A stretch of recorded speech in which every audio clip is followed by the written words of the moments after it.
When your CEC is the one who signs as the receiver of revenue, it's like William Ruto signing for Attorney General because he's the appointing authority.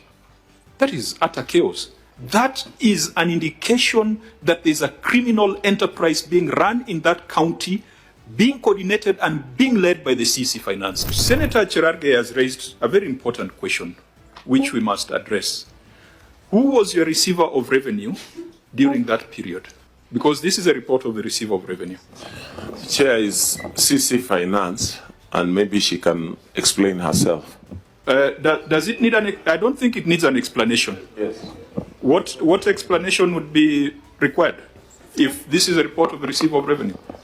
CC, what do you want to explain? When you look at that section 157, and if someone can read for us, it indicates that the CC Finance will designate persons, more than one person. And in that financial year, I designated more than 10 receivers of revenue. Are you talking about receivers or collectors?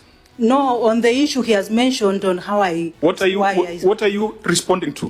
Why I signed that document, receiver of revenue document, instead of receiver of revenue. Was there a receiver of revenue away from you? Many of them, as the section indicates. What does that section say of the PFM Act? Does it talk of receivers of revenue or a receiver of revenue? And if you allow me to... Looking at the report of the receiver of revenue for Busia County Executive. Collectors can be many, yes, but the receiver is one. Yes, and we are indicating the receiver of revenue, chairman, because from the statement, if you read it, indicates that CC Finance shall, in writing, designate persons, and therefore that report refers to received revenue from different receivers of revenue, and me being in charge of them, I signed on behalf of them. So who are the receivers, even if you are to go with that argument, who are the receivers of revenue that you designated? The chief officers in different departments. Were they receivers or collectors? They were receivers, and they are allowed to appoint the collectors of revenue. Now, that is your interpretation. Legal... It can be read. Well, you are not going to direct us. Legal, please read for us the section. Section 157, the County Executive Committee member for Finance shall in writing designate persons to be responsible for collecting and receiving and accounting for such county government revenue as the County Executive Committee for Finance may specify in the letters of designation. Subsection 2, a receiver of county government revenue is responsible to the County Executive Committee member for Finance for ensuring that the revenue for which the receiver is responsible is collected or recovered and is accounted for. Through the chair, section 158 it states that a receiver of subsection 1, a receiver of revenue for a county government may authorize any public officer employed by that county government or any of its entities to be a collector of revenue for the purpose of collecting revenue for that county government and remitting it to the receiver. Subsection 2, any other public officer other than a receiver of revenue or collector of revenue for a county government who collects revenue for that government shall no later than 3 days after receiving it deliver the revenue to a receiver or collector of revenue for that county government. Subsection 3, a receiver of revenue for a county government shall provide quarterly statements to the county treasury with copies to the National Treasury and the Commission of Revenue Allocation. Now, there is also the regulations that are read alongside that. Collection of revenue, responsibility for revenue management, the responsibility of receivers of revenue. Governor, you are consuming wrong advice. Your CEC cannot purport to sign the receiver of revenue statement. All other counties have one receiver of revenue. The rest are collectors of revenue. The fact that the word persons has been used in that act does not legitimize the kind of chaos that your CEC is proposing. In fact, many of the counties that have succeeded in improving on-source revenue have established revenue boards. They have designated a receiver of revenue, and even the Assembly has processed legislation to give further effect to the PFM Act and PFM regulations. When your CEC is the one who signs as the receiver of revenue, it's like William Ruto signing for Attorney General because he's the appointing authority. That is utter chaos.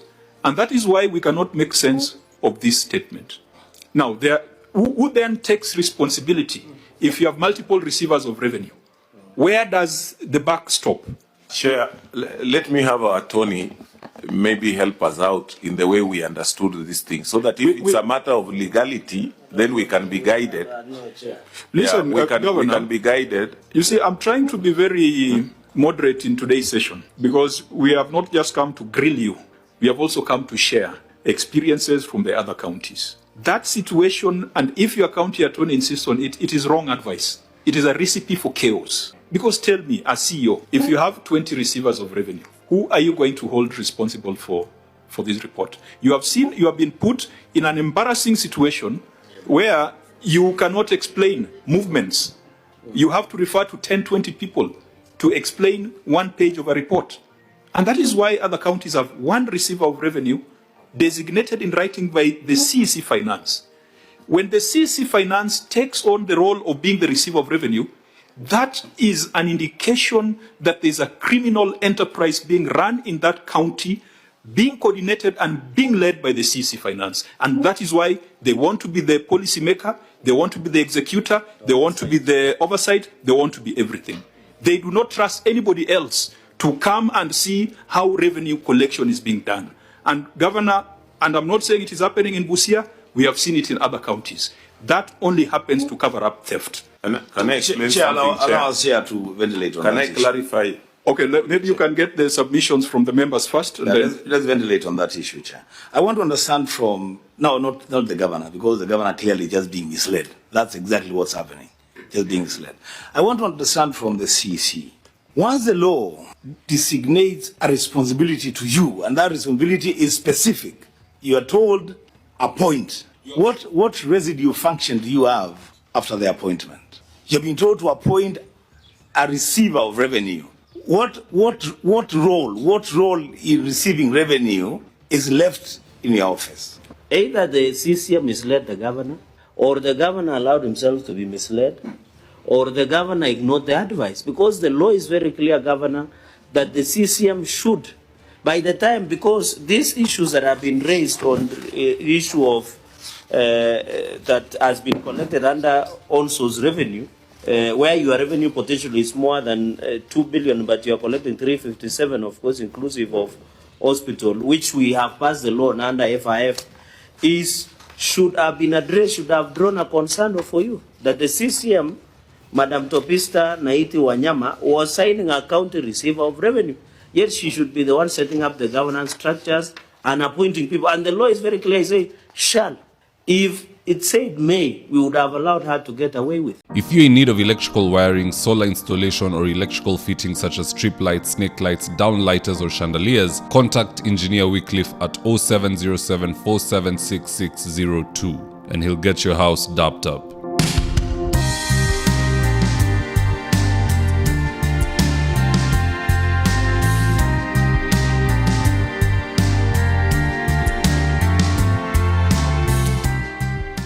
Thank you for choosing David Wafula as your primary news platform.